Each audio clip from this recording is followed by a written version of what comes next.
ಪ್ರಧಾನವಾಗಿ M B Patil ಸಾಹೇಬರು ಕಾಂಗ್ರೆಸ್ ಸರ್ಕಾರದಲ್ಲಿ ಬೃಹತ್ ಕೈಗಾರಿಕಾ ಮಂತ್ರಿಯಾಗಿ ಮುಂದುವರೆದ ಕಾರಣಕ್ಕಾಗಿ ಅವರಿಗೆ ತಮ್ಮ ಮೂಲಕ ಅಭಿನಂದನೆಯನ್ನು ಸಲ್ಲಿಸುತ್ತೇನೆ. ಆದರೆ ಇವತ್ತು ಎಂ ಬಿ ಪಾಟೀಲರು ಕರ್ನಾಟಕದ ಕಾಂಗ್ರೆಸ್ ಸರ್ಕಾರದ ಅವಧಿಯಲ್ಲಿ ಬೃಹತ್ ಕೈಗಾರಿಕಾ ಮಂತ್ರಿಯಾಗಿ ಮುಂದುವರೆದಕ್ಕಾಗಿ ಅವರಿಗೆ ಅಭಿನಂದನೆಯನ್ನು ಸಲ್ಲಿಸ್ತಾ ಇದ್ದೀನಿ. ಆದರೆ ನಮ್ಮ ಮಾಜಿ ಮುಖ್ಯಮಂತ್ರಿಗಳು ಸಿದ್ದರಾಮಯ್ಯನವರು ಜನತಾದಳವನ್ನು ಬಿಟ್ಟು ಕಾಂಗ್ರೆಸ್ ಸರ್ಕಾರಕ್ಕೆ ಕಾಂಗ್ರೆಸ್ ಪಕ್ಷದಲ್ಲಿ ಬಂದಾಗ ಈ ಕಾಂಗ್ರೆಸ್ ಸರ್ಕಾರ ನೆಲ ಕಚ್ಚಿತ್ತು.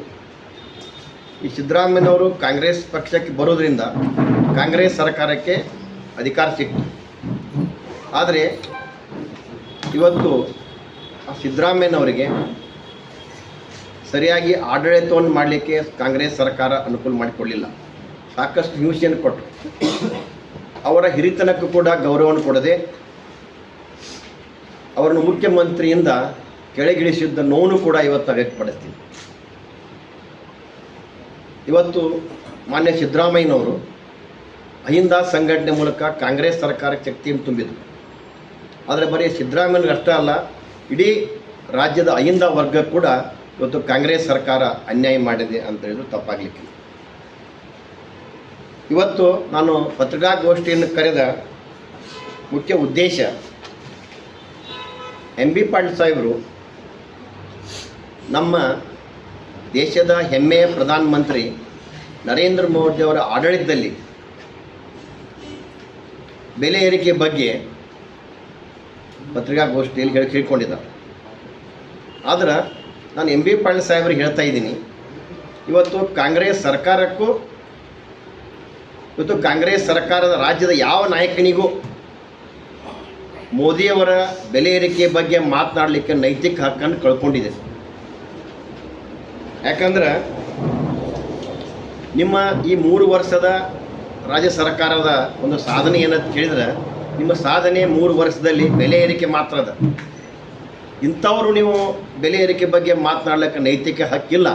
ಆದರೂ ಕೂಡ ನಾನೊಬ್ಬ ಬಿಜಾಪುರ ಜಿಲ್ಲೆಯ ಭಾರತೀಯ ಜನತಾ ಪಕ್ಷ ಜಿಲ್ಲಾಧ್ಯಕ್ಷನಾಗಿ ನೀವು ಕೇಳಿದ ಸರ್, ಬೆಲೆ ಏರಿಕೆ ಕೇಂದ್ರ ಮಾಡೇ ಇಲ್ಲ. ಏನಾದರೂ ಜಾಗತಿಕ ಯುದ್ಧಗಳ ಪರಿಣಾಮವಾಗಿ ಕ್ರೂಡ್ ಆಯಿಲ್ ಹೆಚ್ಚಾಗಿದ್ದರಿಂದ ಎಲ್ಲ ದೇಶಗಳಲ್ಲಿ ಕೂಡ ಬೆಲೆ ಏರಿಕೆ ಆಗಿದೆ. ಕ್ರೂಡ್ ಆಯಿಲ್ ಕಮ್ಮಿ ಇದ್ದಾಗಲೂ ನೀವು ಕಡಿಮೆ ಏನು ತಗೊಂಡಿದ್ದೀರಿ? ಕ್ರೂಡ್ ಆಯಿಲ್ ಸರ್ ನೀವು ಕಂಪೇರ್ ಮಾಡಿದಾಗ ಕ್ರೂಡ್ ಆಯಿಲ್ ಕಡಿಮೆ ಹೆಚ್ಚು ಆಗ್ತಿರ್ತದೆ ಮಾರ್ಕೆಟ್ನ ಬೆಲೆಯಲ್ಲಿ. ಅದರ ಬೆಲೆ ಏರಿಕೆಯಲ್ಲಿ ನಮ್ಮ ಪರ್ಸೆಂಟೇಜ್ ಲೆಕ್ಕ ತೆಗೆದಾಗ ಭಾಳಷ್ಟು ಕಡಿಮೆ ಇದೆ ನಮ್ಮದು. ಈಗ ಹೇಳಿದ್ರಿ, ಇದು ರಾಜಕಾರಣಿಗಳಿಗೆ ಮಾತನಾಡುವ ಮೀಡಿಯಾದಲ್ಲಿ ಅಪಶಬ್ದಗಳ ಯಾರು ಅನ್ನೋದು ಬಹಿರಂಗಪಡಿಸ್ಲಿಕ್ಕೆ ಸರ್ ಒಂದೇ ಕೈ ಚಪ್ಪಾಳೆ ಆಗೋದಿಲ್ಲ. ನಾವು ಗಾಡಿಗೆ ಏನು ಬಾಲ್ ಚೆಂಡು ಹೋಗಿರ್ತೀವೋ ಚೆಂಡು ರಿವರ್ಸ್ ಬರಾಕೈತೇವೆ.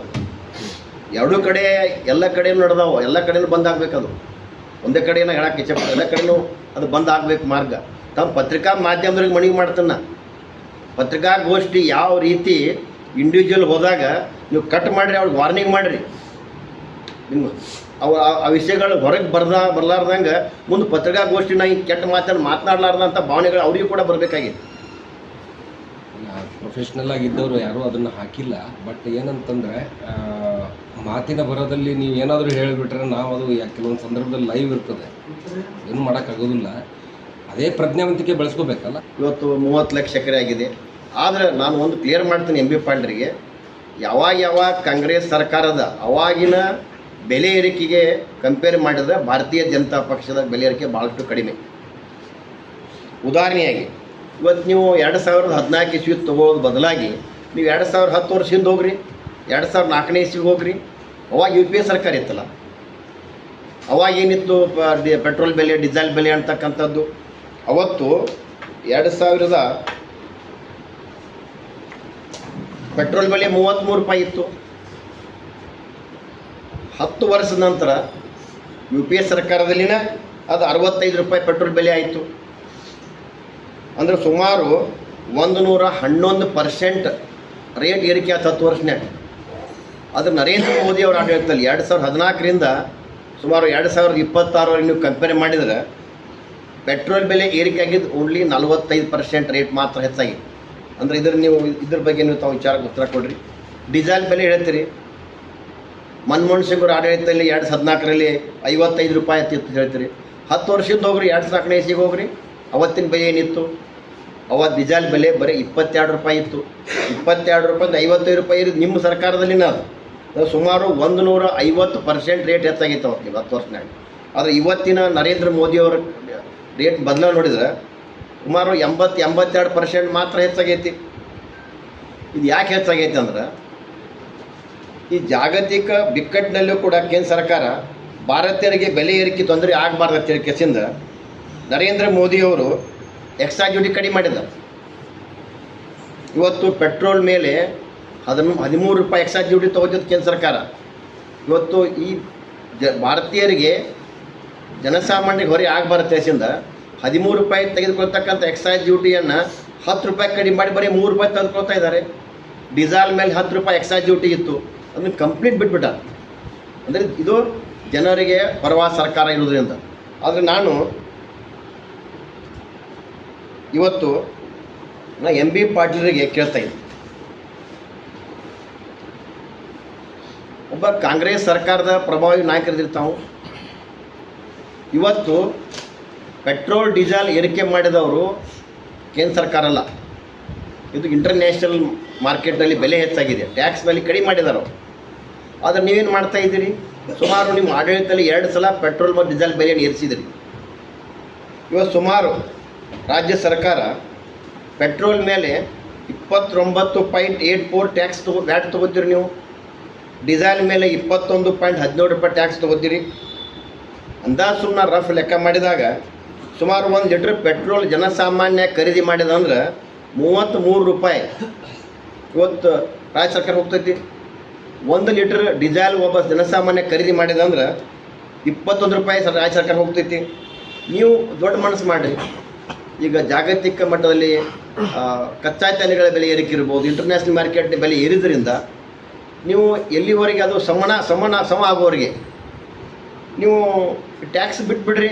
ರಾಜ್ಯದ ಜನರ ಮೇಲೆ ನಿಮಗೆ ಕನಿಕರ ಇತ್ತಂದ್ರೆ ನೀವೊಬ್ಬರು ಈ ರೀತಿ ಬೆಲೆ ಏರಿಕೆ ಬಗ್ಗೆ ಮಾತನಾಡ್ತಕ್ಕಂಥ MB ಪಾಟೀಲ್ ಇರ್ಬೋದು, ಇವತ್ತು ರಾಜ್ಯ ಸರ್ಕಾರದ ಎಲ್ಲ ಮುಖ್ಯಮಂತ್ರಿಗಳೆಲ್ಲರಿಗೆ ನಾನು ಮನವಿ ಮಾಡ್ತೀನಿ, ನಿಮಗೆ ಅಷ್ಟು ಕಳಕಳಿ ಇತ್ತಂದ್ರೆ ಯಾವ ರೀತಿ ನಮ್ಮ ನರೇಂದ್ರ ಮೋದಿಯವರು ಜನರ ಮೇಲೆ ಹೊರೆ ಬೀಳಬಾರ್ದು ದೇಶದ ಟ್ಯಾಕ್ಸನ್ನು ಬಿಟ್ಟಿದ್ದಾರೆ, ಎಕ್ಸೈಸ್ ಡ್ಯೂಟಿ ಕಟ್ ಮಾಡಿದ್ದಾರೆ. ಆ ರೀತಿ ನೀವು ಟ್ಯಾಕ್ಸ್ ಬಿಟ್ಬಿಟ್ರಿ ಅಂದ್ರೆ ಪುಣ್ಯಾತ್ಮರೇ, ಇವತ್ತು ನಿಮಗೆ ನಮ್ಮ ರಾಜ್ಯ ಜನರಿಗೆ ಪೆಟ್ರೋಲ್ 77 ರೂಪಾಯಿ 60 ಪೈಸೆ ಕೊಡ್ಬೋದು, ಡೀಸೆಲ್ 77 ರೂಪಾಯಿ ಕೊಡ್ಬೋದು. ಇವತ್ತು ಅಷ್ಟು ಕಡಿಮೆ ಮಾಡೋಕ್ಕೆ ಸಾಧ್ಯತೆ ನಿಮಗೆ.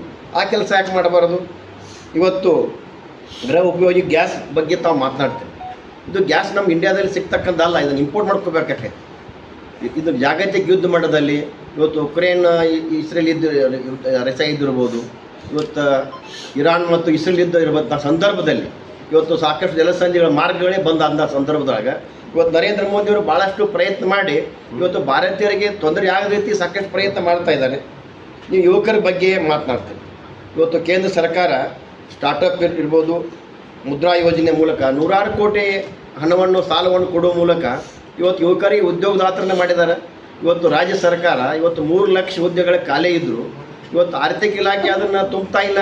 ಅಂದರೆ ನೀವು ಒಳ್ಳು ಭರವಸೆಗಳಿಗಾಗಿ ರಾಜ್ಯದ ಒಂದು ಹಣಕಾಸು ವ್ಯವಸ್ಥೆ ಹಾಳು ಮಾಡಿದ್ದೀರಿ. ಅದಕ್ಕೆ ಇವತ್ತು ಆರ್ಥಿಕ ಇಲಾಖೆ ಕೂಡ ಒಪ್ಪಲಾರಂಥ ಪರಿಸ್ಥಿತಿಗೆ ಬಂದಿದೆ. ಚಿನ್ನದ ಬೆಲೆ ನೀವು ಕಂಪೇರ್ ಮಾಡಿದರೆ UPA ಸರ್ಕಾರದಲ್ಲಿ 370% ಹೆಚ್ಚಾಗಿದೆ, ಅದೇ NDA ಸರ್ಕಾರದಲ್ಲಿ 167% ಮಾತ್ರ ಹೆಚ್ಚಾಗೈತೆ. ಇವತ್ತು ಇನ್ನೊಂದು, ಈಗ ತಾವೆಲ್ಲ ನೋಡಿದ್ವಿ ನಾವು 3 ವರ್ಷನಾಗೆ ಎಲ್ಲ ವಸ್ತುಗಳ ಮೇಲೆ ಬೆಲೆ ಏರಿಕೆ ಮಾಡಿರಿ. ಈಗ ಖರೀದಿ ರೈತರ ಹೊಲ ಖರೀದಿಯಲ್ಲಿ ಇರ್ಬೋದು, ಅದು ಕೂಡ ಸಾಕಷ್ಟು ಬದಲಾವಣೆಯನ್ನು ಹೆಚ್ಚು ಮಾಡಿದ್ದಾರೆ. ಆದರೆ ಪುಣ್ಯಾತ್ಮರೇ, ಇವತ್ತು ಈ ಸಾಲ ಮಾಡ್ತಕ್ಕಂಥ ವ್ಯಕ್ತಿಗಳಿಗೆ, ರೈತರು ಇರ್ಬೋದು, ವ್ಯಾಪಾರಸ್ಥರು ಇರ್ಬೋದು, ಸಾಲ ಮಾಡ್ತಕ್ಕಂಥ ವ್ಯಕ್ತಿಗೆ ಮಾರ್ಟ್ಗೇಜ್ ಮಾಡಬೇಕು, ಅವ್ರ ಉತ್ತಾರಿ ಮೇಲೆ ಬೋಜ ಏರಿಸ್ಬೇಕಂದ್ರೆ ಅವ್ರಿಗೂ ಕೂಡ ಲಕ್ಷ ನೀವು ವಸೂಲಿ ಮಾಡ್ತಾ ಇದ್ರಿ. ಸಾಲ ಮಾಡೋರಿಗೆ ಕೂಡ ಇವತ್ತೊಂದು ಟ್ಯಾಕ್ಸ್ ಕಲೆಕ್ಟ್ ಮಾಡ್ತಕ್ಕಂಥ ಏನು ಒಂದು ಪರಿಸ್ಥಿತಿ ಅದ. ನಿಮ್ಮ ರಾಜಕೀಯ ಗುರುಗಳಾಗಿರ್ತಕ್ಕಂಥ ಶಿವಾನಂದ ಪಾಟೀಲ್ ಅವರಿಗೆ ಸಚಿವ ಸ್ಥಾನ ತಪ್ಪಿದೆ ಸರ್. ಅವರು ಒಬ್ಬರಿಗೆ ಅಲ್ಲ, ಇವತ್ತು ನಮ್ಮ ಕಾಂಗ್ರೆಸ್ ಪಕ್ಷದ ಅಧ್ಯಕ್ಷರು ಇವರು ಲೋಣಿ ಅವರು ಕೂಡ ಇವತ್ತು ಕೂಡ ಅವರು ನೋವನ್ನು ವ್ಯಕ್ತಪಡಿಸಿ ಪತ್ರಿಕಾಗೋಷ್ಠಿ ಮಾಡಿದ್ದಾರೆ. ಲಕ್ಷ್ಮಣ್ ಸವದಿಯವರು ನಮ್ಮ ಭಾರತೀಯ ಜನತಾ ಪಕ್ಷ ಅವರಿಗೆ ಉಪಮುಖ್ಯಮಂತ್ರಿ ಹೋಗಿತ್ತು, ಆದರೆ ಅವ್ರು ಬಿಟ್ಟು ಹೋಗಿ ಸರಿ ತಪ್ಪು ನಾ ಹೇಳೋ ದೊಡ್ಡ ವ್ಯಕ್ತಿ ಅಲ್ಲ, ಅವ್ರಿಗೇನು ನೋವಾಗಿ ಹೋಗಿದ್ದಾರೆ. ಆದರೆ ಇವತ್ತು ಅವ್ರು ಹೋದಿದ್ದರಿಂದ ನಿಜವಾಗಿ ಕೂಡ ಆ ಕಾಂಗ್ರೆಸ್ ಪಕ್ಷಕ್ಕೆ ಲಾಭ ಆಗೈತಿ. ನಮ್ಮ ಬಬ್ಲಿ ಮತಕ್ಷೇತ್ರದಲ್ಲಿ ಕೂಡ ಅದರ ನೋವನ್ನು ನಾನು ಅನುಭವಿಸಿದ್ದೀನಿ. ಅಂಥ ವ್ಯಕ್ತಿಗೆ ಅವರು ಯಾವ ರೀತಿ ಹಿಂಸೆ ಕೊಟ್ಟರು ಅಂತಕ್ಕಂಥದ್ದು ನೀವು ಇನ್ನೊಂದ್ಸಲ ನೀವು ಮಾಡ್ತಿರೋ ಮಾಡೋದಲ್ಲ ದೊಡ್ಡದಲ್ಲ, ಅದು ನಾನು ಕನ್ಸಿಡರ್ ಮಾಡೋಂಗಿಲ್ಲ. ನೀವು 3 ವರ್ಷ ಕಳೆದ್ರಿ, ಲಕ್ಷ್ಮಣ್ ಸವದಿಯವ್ರಿಗೆ ಅವಕಾಶ ಕೊಡಲಿಲ್ಲ. ಇನ್ನು 2 ವರ್ಷ 2ನೇ ಅವಧಿಗೆ ಮಾಡ್ಬೋದು ನೀವು. ಆದರೆ ಗಾಣಿಗೆ ಸಮಾಜದ ಒಬ್ಬ ಮುಖ್ಯಸ್ಥನಿಗೆ ಅಥವಾ ಒಬ್ಬ ಶಕ್ತಿಯುತ ರಾಜಕಾರಣಿಗೆ ನಾವು ಭಾರತೀಯ ಜನತಾ ಪಕ್ಷದಿಂದ ಬಿಟ್ಟು ಹೋಗಿ ಅಂಥ ವ್ಯಕ್ತಿಗೆ ನೀವು ನೋವು ಮಾಡಿರಿ. ಆದರೆ ಇವತ್ತು ಅವರಿಗೆ ಅರಿವಾಗಿರ್ತೈತಿ. ಲಕ್ಷ್ಮಣ್ ಸವದಿಯವ್ರಿಗೆ ಕೂಡ ನಾವು ಒಬ್ಬ ಎಂಥ ಪಕ್ಷದಿಂದ ಯಾವ ಪಕ್ಷಕ್ಕೆ ಬಂತಕ್ಕಂಥ ನೋವ್ರಿಗೆ ಕಾಣ್ತೀವಿ. ಇವತ್ತು ಯಶವಂತರಾವ್ ಗೌಡ್ರು ಅದಾರ, ಅವರು ಕೂಡ ಭಾಳ ವರ್ಷದಿಂದ ರಾಜಕಾರಣ ಮಾಡಕತ್ತಾರ, ಅವ್ರಿಗೆ ಕೂಡ ಅನ್ಯಾಯ ಆಗೈತಿ. ಇವತ್ತು ಶಿವಾನಂದ ಪಾಟೀಲ್ 2 ಬಣ ಇದು ಅಂತ ಹೇಳ್ತಿದ್ರು, ಒಬ್ಬರು ಸಿದ್ದರಾಮಯ್ಯನ ಕಡೆ, ಒಬ್ಬರು DKನ ಕಡೆ ಇತ್ತೀಸಿಂದ. ಇವತ್ತು ಸಿದ್ದರಾಮಯ್ಯನ ಕಡೆ MB ಪಾಟೀಲ್ ಇರ್ತಿದ್ರು ಅಂತಕ್ಕಂಥದ್ದು. ಶಿವಾನಂದ ಪಾಟೀಲ್ ಸಾಹೇಬ್ DK ಸಹ ಬೆಂಬಲಿಗೆ ತಿಳ್ಕೊಂಡು ಚರ್ಚೆ ಆಗ್ತಿತ್ತು ಜಿಲ್ಲೆ ಒಳಗೆ. ಆದರೆ DK ಅವರಿಗೆ ಇವತ್ತು ಮುಖ್ಯಮಂತ್ರಿಯಾಗಿ ಆ ಶಿವಾನಂದ ಪಾಟೀಲ್ಗೆ ನೀವು ಮಂತ್ರಿ ಕೊಡದೇ ಹೋದರೆ ಜೋರಾಗಿ ಹೇಳಿ.